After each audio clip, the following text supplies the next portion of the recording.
Hello guys, try natin mag-vlog. So ayun, gagawa tayo ng hollow block. So bali, tinantya muna namin kung ilang saldok ng pala ba ng buhangin sa isang sako. Nung na sukat na namin, pala na lang ako ng pala. Pinag-add-add ko na lang kung ilang sako kailangan sa isang bag ng semento. Yun. Pala lang ako ng pala dyan. Ang gagawin pala nating hollow blocks, mga brad, yung D5, number 5. Kaya ayun, kukunin na namin yung semento. Iniwalay ko na yung iniwalay ko na yung buhangin na kailangan gagamitin namin sa isang bag. Yan, tignan nyo muna kung paano ako maghalo, guys.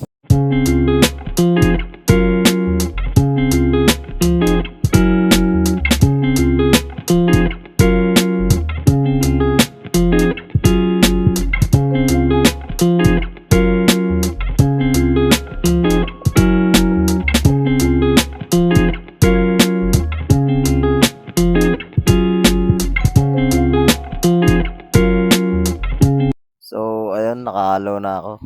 Ngayon, yan yung nabili kong molder pala. Molder number 5. Ang gagawin ko dyan, lalagyan ko muna yan ng langis. Meron na. Langis para paghugot, smooth na smooth. Yun ang sikreto niyan. So, ayun. Lalagyan na natin siya ng halo. Lalagyan na natin siya ng halo dun sa pitpitan na ginawa ko. Yan. Lagyan ng halo, isang bagsak, tapos pitpit. Lalapit tayo. Papantayin ko muna yung lupa para pantay naman yung paglalatagan ng hollow blocks. So ayun, ganyan lang. Hugot. Oh, yan. Quality. Kukuha pala ako ng D4 para i-compare ko kung malaman nyo yung size ng D4 at D5. Malaki yung D5. So, ayun guys. Kukuha ko.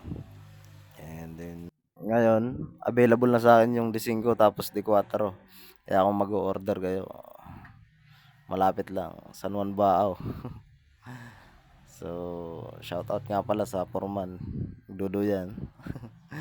Yan, ganun lang. Ganun lang. Ulit-ulit lang yung gagawin hanggang maubos yung halo. So, ayun, hugot na naman. Kuha na naman. Ganyan lang. Yun, paki-comment naman kung goods ba yung ginagawa kong video. Tapos paki-like and share na rin.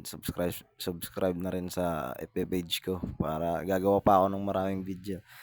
I-update ko kayo sa nakontrata kong bahay. Ginagawa namin. Location at San Vicente Bao. Kaya, ganun. Uubusin ko yung halo lang. Ganyan. Paulit-ulit. So, ipapakita kong nakailan kaming peraso. So, ayun. Naka tatlo na ako. So, yan. Hugot na naman. So, salamat pala sa mga nanood.